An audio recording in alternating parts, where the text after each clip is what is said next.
प्रधानमंत्री नरेंद्र मोदी लोकसभा चुनाव के लिए प्रचार का शंखनाद करने मेरठ पहुंच चुके हैं। मंच पर आपको नजर आ रहे हैं और नेताओं के साथ बातचीत करते हुए दिख रहे हैं। आपको बता दें, इसी मंच पर सीएम योगी आदित्यनाथ और आरएलडी प्रमुख जयंत चौधरी भी मौजूद हैं। जयंत चौधरी के साथ पहली बार मंच साझा करते हुए, अरुण गोविल के साथ मुलाकात करते हुए पीएम मोदी आपको नजर आ रहे हैं। अरुण गोविल मेरठ से बीजेपी के प्रत्याशी हैं। मैदान में इस बार बीजेपी ने अरुण गोविल को उतारा है। रामायण में राम का किरदार निभाने वाले अरुण गोविल भी कुछ देर पहले संबोधित करते नजर आए थे। और प्रधानमंत्री नरेंद्र मोदी चुनावी शंखनाद आज मेरठ से करने जा रहे हैं। 2014-2019 में भी मेरठ से ही चुनावी शंखनाद प्रधानमंत्री नरेंद्र मोदी ने किया था। तो जाटलैंड से मोदी का मिशन 2024 का आगाज आज से होने जा रहा है। सभी से मुलाकात, बातचीत, सभी का अभिवादन स्वीकार करते हुए प्रधानमंत्री नरेंद्र मोदी इस वक्त मेरठ में रैली में शामिल होने के लिए पहुंच चुके हैं।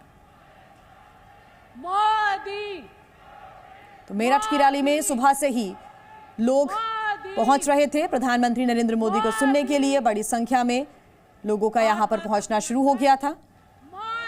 प्रधानमंत्री नरेंद्र मोदी इस वक्त मंच पर मौजूद हैं। कुछ ही देर में रैली को संबोधित करेंगे। मंच पर यूपी के सीएम योगी और हरियाणा के मुख्यमंत्री नायब सैनी, आरएलडी अध्यक्ष जयंत चौधरी पहली बार प्रधानमंत्री के साथ मंच साझा करते हुए जयंत चौधरी भी नजर आ रहे हैं।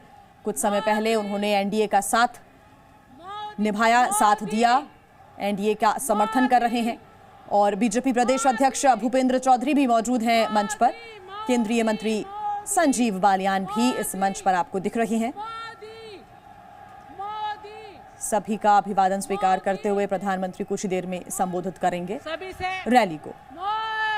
और आज से लोकसभा चुनावों के लिए शंखनाद हो जाएगा।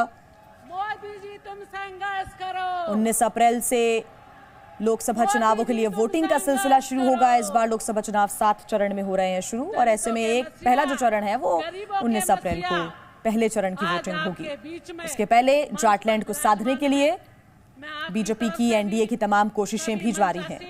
तो लोकसभा चुनाव के लिए शंखनाद। मेरठ में पीएम मोदी की रैली, अरुण गोविल के लिए प्रचार करने के लिए पीएम मोदी पहुंचे हैं।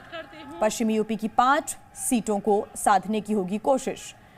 बीजेपी के उम्मीदवार हैं अरुण गोविल, उनके सामने देवव्रत त्यागी और भानु प्रताप सिंह। बीएसपी के उम्मीदवार हैं देवव्रत त्यागी और एसपी उम्मीदवार हैं भानु प्रताप सिंह। माननीय उत्तर प्रदेश के मुख्यमंत्री एनडीए का ये शक्ति प्रदर्शन, एनडीए के जो दल हैं उत्तर प्रदेश में जो एनडीए का साथ दे रहे हैं, वो इस मंच पर उनके नेता नजर आ रहे हैं। माननीय प्रधानमंत्री जी का स्वागत करें। शॉल वेस्ट यूपी की बात करें तो बेहद महत्वपूर्ण वेस्ट यूपी आप स्वागत करें शॉल बीजेपी और एनडीए के लिए, क्योंकि अगर उत्तर प्रदेश में पश्चिमी यूपी को साधा जाए तो 370 का जो बीजेपी का टारगेट है वो आसानी से पूरा हो सकता है। और उसी को पूरा करने के लक्ष्य के लिए प्रधानमंत्री आज पहुंचे हैं मेरठ। एक बार फिर 2014-2019 में भी उन्होंने इसी मंच से, इसी मेरठ से शुरुआत की थी, अपने चुनाव प्रचार का आगाज किया था। रविंद्र हमारे साथ जुड़े हुए हैं ज्यादा जानकारी के साथ। रविंद्र, स्टार प्रचारकों की लिस्ट में सबसे ऊपर नाम आता है प्रधानमंत्री नरेंद्र मोदी का, और वो शंखनाद करने के लिए चुनाव प्रचार का पहुंच चुके हैं मेरठ।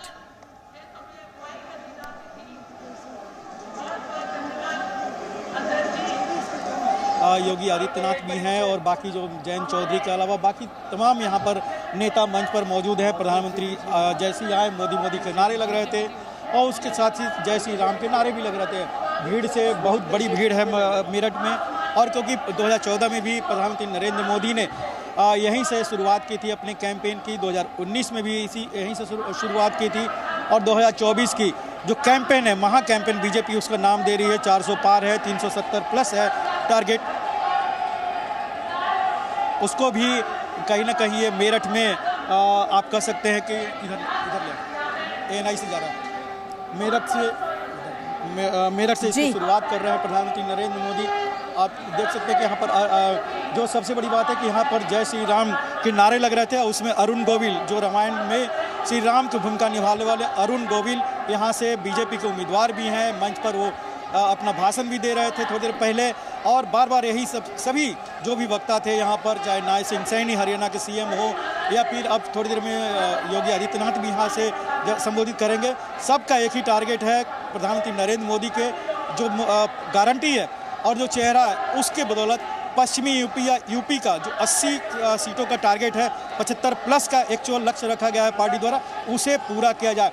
और ये रैली उसमें कहीं ना कहीं शुरुआत होगी, क्योंकि यहाँ जयंत चौधरी भी है।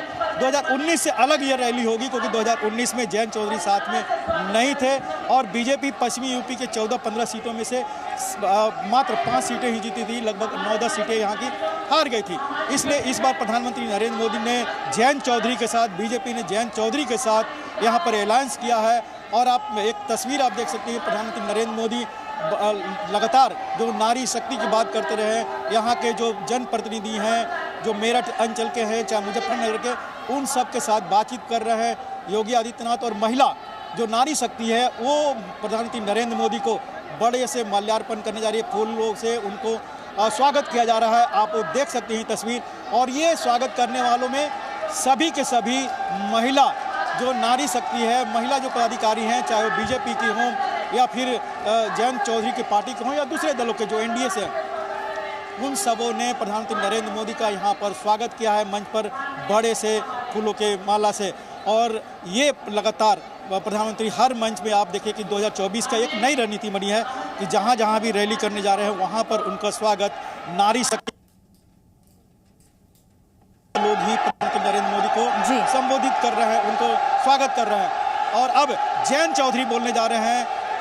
पहली बार कल चौधरी चरण सिंह को जो भारत रत्न दिया गया वहां प्रधानमंत्री मौजूद थे अशोका हॉल में, और अब मेरठ की रैली में जयंत चौधरी और प्रधानमंत्री दोनों एक मंच पर हैं, योगी आदित्यनाथ भी इस मंच पर हैं।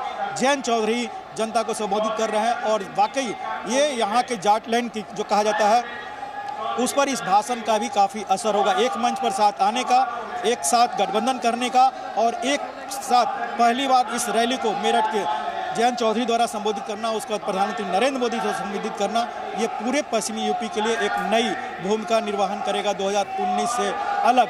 और इसीलिए बीजेपी का कहना है कि हमने माइक्रो मैनेजमेंट और मैनेजमेंट करके जयंत चौधरी के साथ गठबंधन किया, क्योंकि वोटों का बंटवारा। रविंद्र, आप बने रहिएगा हमारे साथ।